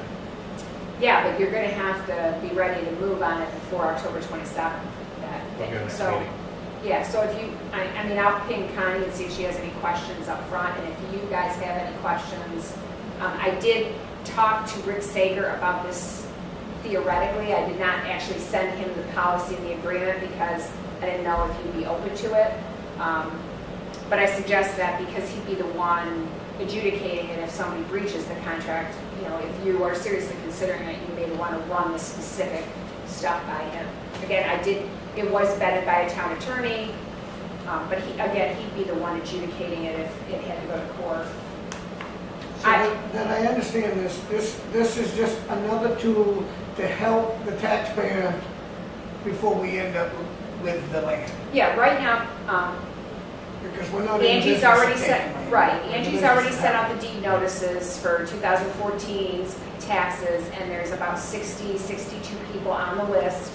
They know, they're getting the 30-day notices. They have 30 days to pay. The drop dead date is October 27th. If they don't pay by October 27th, she will execute tax deeds unless you sign a waiver saying we're not going to take it. If there's an environmental issue, you know, if whatever, you know the conditions under which you wouldn't want to take them. But, you know, there'll probably be 5 or 6 left. There usually are, that you have to decide whether you're going to take or not. And But this gives them another, it gives them a way to enter into an agreement with you, and as long as they meet the, you know, they pay the agreed upon amount on the day it's due, the monthly amount, they, you know, they pay their December taxes when they, I mean, they have to be sure, and I'm really honest with the people. They have to write a letter saying they want to do it, they have to put out there what they're willing to pay and what they can pay, and then we have to figure out, will this pay it off in 3 years? Because if it goes much beyond 2 or 3 years, then they're not successful. So did we make a contract with them? that's what this Is tax that- payment agreement is. This is Okay. a contract, and they know, and it's written right in here, that if they breach the contract by either failure to make a payment, making a late payment, then the conditions are in the policy. The first breach, I write a letter saying, you can't do this. The second breach, you write a letter saying, we're not going to tolerate that. And the third one, Rick Sager sends them a letter with a 30-day notice that we're going to take it. So it just buys them more time to make a payment plan, but they know this is the drop dead. I mean, It's like at they the end of should, the they day, should come in and make a payment plan if they can anyway, and. Who are they going to make the payment to? they have to bring the payment to the selectman's office so we can log it in a spreadsheet, and then we hand walk it to the tax collector and get a receipt for both them and us. Because at the end of the day, this becomes the selectman's office now instead of the tax collector. The payment goes to her and is put on their account, but I have to be able to account for it in a spreadsheet to make sure they're not breaching the contract. That's all good. Usually when you take tax payments, somebody has to be bonded. I'm not actually taking them. I'm taking the check, I received it in a spreadsheet and hand walking it to the tax collector. She's the tax taking it, payment? yes, Okay. and depositing it. I never, the only time I have custody of the money is just to look at the check, jot it down in the spreadsheet. But I have to know about it, because if they're paying the tax collector and I don't write it down, then I don't know if they paid it on time. And I'm okay with it, I like the thing, but if you wanna wait and table it so Connie can have it, I'm good with that, as long as we get it done. Yep. Okay. We'll take it up next week. Yep. So motion on the table in a second, all in favor to table it? Till the Oh, 27th. Yep. Aye. aye. Okay. CIA agreement with the GIS internet? So this is the same agreement we've had. The price has gone up considerably. What we knew, it was going up, it was budgeted for. We don't have any other alternatives, right? I mean, really, Not any cheaper. not in this kind of stuff. Did we get other bids in for it? No. This is more of a, just letting us know what it is. Yeah. It's basically a maintenance agreement for the software we've already got. So do you need a motion to accept that? I believe you have to sign, or authorize me to sign it. Yeah. Motion to authorize town administrator to sign for the new GIS internet service maintenance agreement for the town for $2,400. Second that motion, no more discussion, all in favor? Aye. Good. Sure. Okay. Move on to capital reserve fund. The public safety building, the police department's looking for $125 for some decal removal and install for the new cruiser, I'm assuming. Yeah. We have a motion on the table to accept that $125 request form. So moved, Mr. Chairman. We have a second. All in favor? Aye. Police Department also asking for a $27.14 for the purchase of an interior dome light. Yeah, I'll make that motion Okay. to accept. Motion and a second. All in favor? Aye.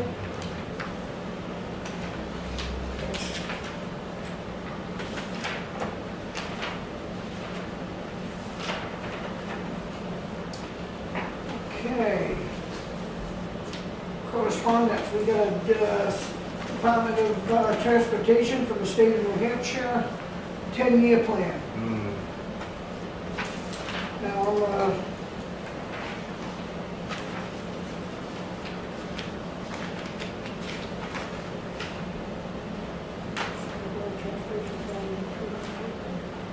is this the one that I noticed that they're asking people of the state what they think of these circle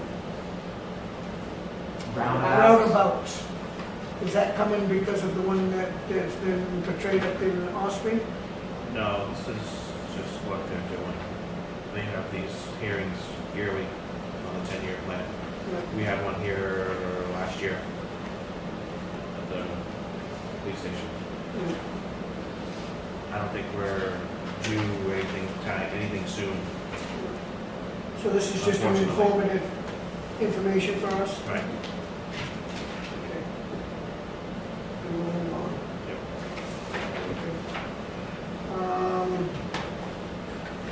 Okay. Angie Nichols is not here, scholarship contest winner. Didn't know there was one. She went to the tax collector's meeting and got a scholarship, so the town Oh, got, she got one? yeah, so the town got refunded, I believe got refunded the $260 that she paid to go to the class, so. We're going to have a motion to accept it. Okay. Well, we have a motion on the table to accept. So moved. I will second that with the congratulations on Angie for winning. Yep. I'm not quite sure what she had to do to win, but Good job. All in favor? Aye. Okay. Guess we'll skip over public comment. You want something? I have an announcement. All right, go ahead. The county commissioners have created a ad hoc land asset committee to review how the public feels they want the county land utilized. This is in regards to the county farm. This Saturday at 1 p.m., they're having a listening session, which is going to ask the public for their ideas of what they would like to see happen. It's basically a massive brainstorm session. To see what happens to the old county home or the No, whole this is farm a- itself? The land that was the farm, or is the farm, the buildings, the 900 plus acres. Okay, Um, so it's all of that. It's not Correct. just the nursing home, the old nursing home. Nothing to do with Numbers of nursing home, it's just county lands. Farm. And The former farm. buildings. Okay. So it's 1 o'clock on Saturday. It's at 95 Water Village Road, and that's at the county administration building, Yeah. second floor, delegation room. What do we use that land now? Do we still have a farm up there? Do they still using it as a farm? We process hay off, they process hay off, and a small amount of wood, which is going by the wayside. Yeah. But, again, government shouldn't be in business to compete against local farmers. Yeah. The listening session is basically going to happen to buttress the, what is it called, the feasibility study. Because the delegation had put aside $10,000 to put money towards a feasibility study on what can be done with the property. So they're going to utilize all the information they collect and then come up with a good feasibility study on what can be done. I don't think that farm was ever meant to be profitable. It was meant to use for the county home, the jail and feeding and all that stuff, I would assume. If it was run correctly. If it was run correctly, because it was never run correctly. Right. No, I don't. And our taxpayers send over $1 million a Oh, year yeah. back government. So Yeah. So it'll, again, 1 o'clock, 95 Wood Village Road at the county complex. Everything you just said, you should bring it to the meeting and express that. And that will be put on the list, nothing that is brought out in the meeting will be forgotten. Debated. And it will be videotaped, so even if it's people that do the feasibility study can see how we collected the information and use that to come up with something. And when's that, this Saturday? This Saturday, 1 p.m. 1 p.m. Yeah. I'll be working on it. And I'm sure it'll be on government oversight as well. Of course. Thank you. Thanks for your input. Town administrator update. So I just wanted to let you know that we had a resident approach me yesterday, threatening to sue the town over a planning board issue.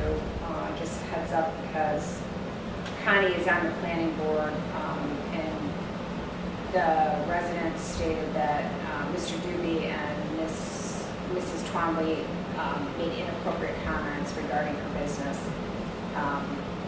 So I will be running that by Rick Sager, and my recommendation would be that we not engage other than in a land use way with this resident because of the threat of litigation. I also had a conversation with the superintendent of schools today about plowing the school property. Lee Nichols and I have been talking about this since the day I got hired, about what the plan is going to be for the winter and how we're going to accommodate the municipal lot for the employees and shoveling. And so one of the things that came up was the difficulties he has in plowing the school parking lot. I think that there's a couple issues with plowing the school parking lot. The first issue is that it creates liability for the town. Obviously, if he plows the parking lot and then a bus slides into a car and kills a driver, then it's on us because we were the last one to plow it. Most towns stopped plowing school property years ago. And part of that is because in a situation where you have a cooperative school district, for example, what we had with Milton, if Wakefield was doing our elementary school and Milton was doing their elementary school, but the SAU was doing the high school, then which taxpayers are paying for what? So you got the liability issue, you've got the money is coming from the same place, but actually it's coming from the same people, but it is actually an expense of the school, not an expense of the town. And then the third issue, I think, which is probably one of the most compelling ones, is the competing interests. Unfortunately, the school parking lot needs to be plowed at the same time that we need to be keeping the roads open and the municipal lots open and pushing back intersections for visibility. And what Lee has experienced, and this is no fault of the vendors, it's that he goes in the first thing in the morning and plows the school parking lot, and then the school sidewalk vendor comes and plows, and he lays down sand and salt that he thinks will get them through the storm. And then the sidewalk vendor comes in after, plows all the sidewalk snow into the road, and then plows it out of the road with all the sand and salt that we just laid down, and now it's not as safe as potentially the way we thought we left it. So the superintendent wanted to know what my feelings were about plowing the school, and I think that the school should include that in their budget and put it out to do their plowing. And I don't think that it should be the town's responsibility to do that. Okay, so here again, we've done this now for, why is it all of a sudden this year we have this issue? Because we've never had this issue. We've always plowed it, we've always been able to do it. And that's the other thing, we've always been able to do the driveways, the parking lot, this parking lot, the walkways. I mean, my question is I'm okay and I understand where we're going, but why all of a sudden we have an issue with that? I'm not sure that you didn't always have an issue. I think that I'm a new town administrator, I'm bringing the issue to your attention, and you have a new DPW director who experienced this competing interest issue firsthand and doesn't really know how to solve it because, and on top of that, it creates no ill will with the school or the superintendent. She's happy to put it in her budget, and then she can manage the situation. And that's not to say if they were, hard up for help, that we would ever not assist them or make it safer for the school buses. And because another thing that came up in that conversation actually was how to do early release. And I said, I'm not weighing in on that. You need to take that up with the DPW director and the chief of police. Obviously, the chief of police's guys are out there driving around in storms and knows when people should not be out there, including school buses. So I would definitely get, she should have their cell phones, and that should be a call the three of them make for the safety of the children, the safety of the plow operators, and the safety of, the public safety officials that are out there. I don't need to be in the middle of that conversation. I'm happy if they keep me in the loop, but I don't have any opinion on that at all because there's people way more qualified to make that decision. She needs to weigh in for the kids, the police chief needs to tell them what conditions are, and the DPW director needs to let them know if he can keep the roads safe and passable for the school buses. But again, she is happy to include this in her budget, and she comes from a district where the town had stopped doing this long ago for the same reasons that I cited. She said, yeah, I'm used to this conversation. It's a liability for the town that the town doesn't need. We have enough of our own liability for the public streets and the municipal lots, and I'm okay to push it off to somebody. I'm just curious. It just seems like, I've never heard of the issue where we had a problem with plowing the school or plowing. I think Lee's just worried about the shape it gets left in after he leaves. I understand that. Takes pride in his work and wants it to be safe, and I'd like to listen to it. I think his focus should be on the town. I The school should take care of the school, Yeah. especially when we had those 2 trucks going out on that big storm. Everybody was behind. Yeah. So there was no way they were gonna get over there they were behind in the municipal lots and everything else. And it No is a fault of theirs, separate, it but is a separate entity, I'm okay Yeah. with it, I just wanted to understand why, you know. I think it's a good move. It's fine with me. Well, it also takes something on police plates, we can concentrate So we can more on concentrate, town. no, and if they're all acceptable and we're not gonna hear an issue with them, I mean, that makes it even better. So they have to make the case to the budget committee. Um, Takes us off this table. Right. Okay, so you wanna make a motion for that? I don't think we have to. Or we don't have to? Okay. No, I kind of told her what my thinking was, and I didn't know, but it's not really my decision to make. I just wanted to make sure you guys This isn't were. mine either. I don't sit and watch what they have to do during the day and how long it takes them to do it. It's just that we've always done it. I think it's I'm one of them better. old school guys that just, when we do something forever, I find it hard to change. you Well, I know? think it's better. I think she'll have more control over her vendor if they're doing the whole shebang, Yeah. rather than, counting on us to do it when we can. They're kind of at our whim of when we can, and, if he gets in the air first, and, this is all timing, when the storm starts, when the kids are coming to school, is it late start, is it early dismiss, there's a lot of things that play into this. Good job. So, the only other thing I had was, I wanted to give you an update on the tax deed auction. We have collected the entire $192,000. So we've gotten all the checks, all the properties have closed, and we have two properties that we sold before the additional 3 years. So whatever we get back in addition to the taxes they owe, we have to return to them. So Rick Sager has, I believe, 60 days to do the interpleader, and I think that just closed like 2 weeks ago. So Rick's working on what we owe the person, and we won't get to keep all of that money, but we will certainly get our taxes and fees out of it. Now, does that money go to the general fund, or does it go to the contingency fund? Where does that money go? It goes to the general fund as sale of municipal property. And then we'd have to authorize a check out of that to pay back these people? No, I will just cut the check because it's the law. Whatever. What the do we attorney do tells- with that money? Does that go into the designated trust fund? Wrote the checks directly to us.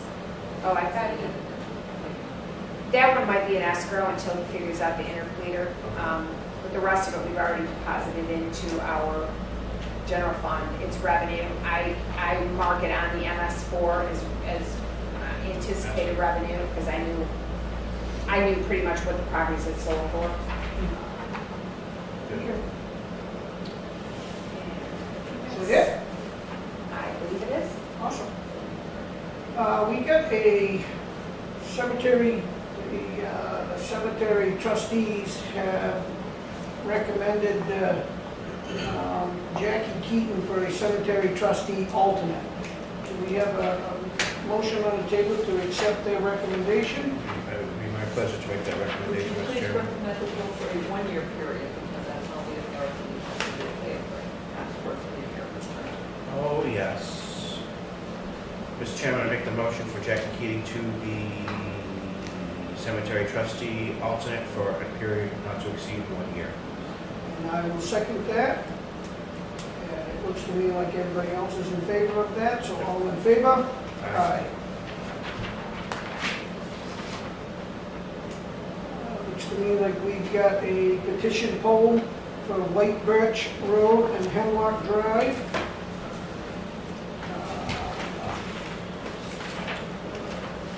Petition and poll license. We do both. Yep. We always do. Yes. Motion to accept the poll license for, Birch Drive and Hemlock. Second, all in favor?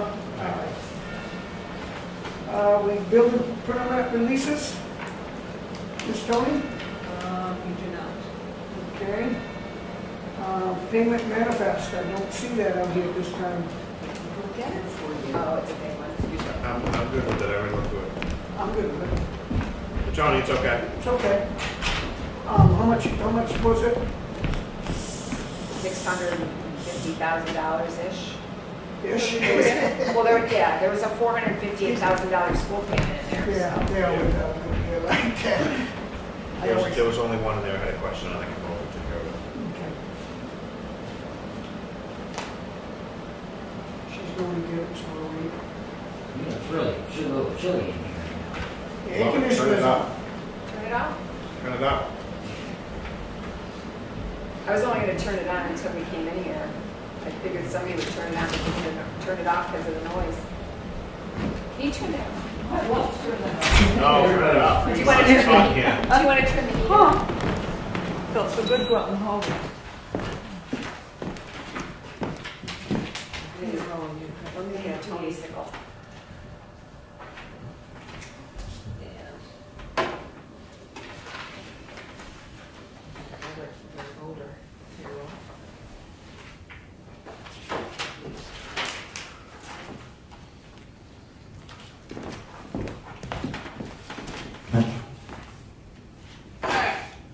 I got a treasurer's warrant for $70,934.97. Do I have a motion to accept that? Motion to accept as presented. Second, all in favor? Sign. Aye. I have a treasurer's payroll warrant for $74,424.84. Motion to accept as presented. Second, all in favor? Aye.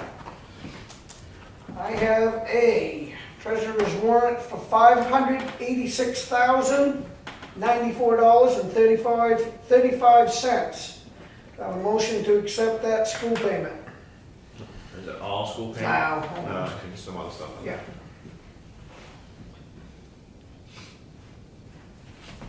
Motion to accept? Motion to accept as Second, presented. all in favor? Aye. Aye. Great. Any motions? Take that one. Take that one. Okay. Manifest minutes. August 23rd, 2017. I have board minutes, which you and I were both there. We seem in order as usual. Do I have a motion to accept the minutes for that day? Oh, there's one. No, that did. Back me afterwards. We don't do that one.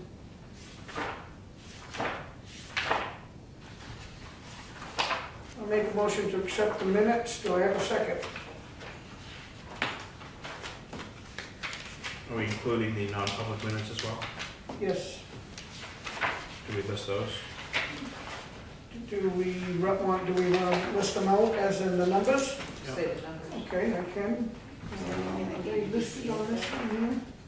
No, I don't have the list. Okay, it's, Mr. Chairman, your amendment would be to also include the non-public minutes number dated August 23rd, section number 1, 2, 3, Okay, I and see 4. that now. Okay, good, good. That was, because we mentioned that last time. Very Yep. good. And I will amend that. My motion will stand with 1, 2, 3, and 4 for the non-public and the August 23rd, 2017 minutes. Second, your motion? Yep, all in favor? Aye. Good job.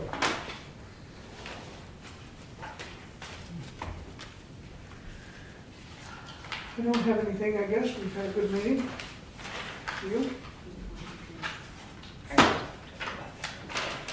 Everything's moving along nicely. Yeah.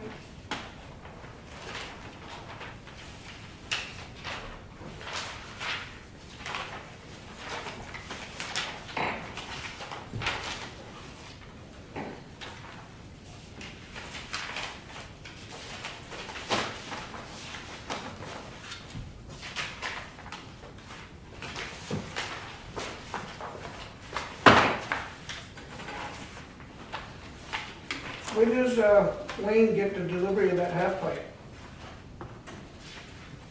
Ask Just gonna put it together. You're gonna give him a hand with that, right? Yeah. I think he got his disc golf course done.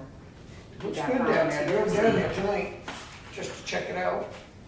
I saw things that I haven't seen down there, so I didn't realize we had a basketball court. No motion, just second. We don't need to move those, right, the town clerks. Yeah, we just signed them, Yeah. so at least we've always had.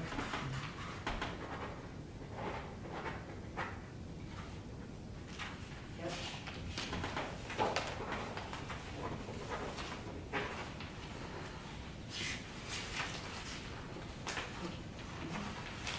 I just put the date on it to authorize me. Well, Vince is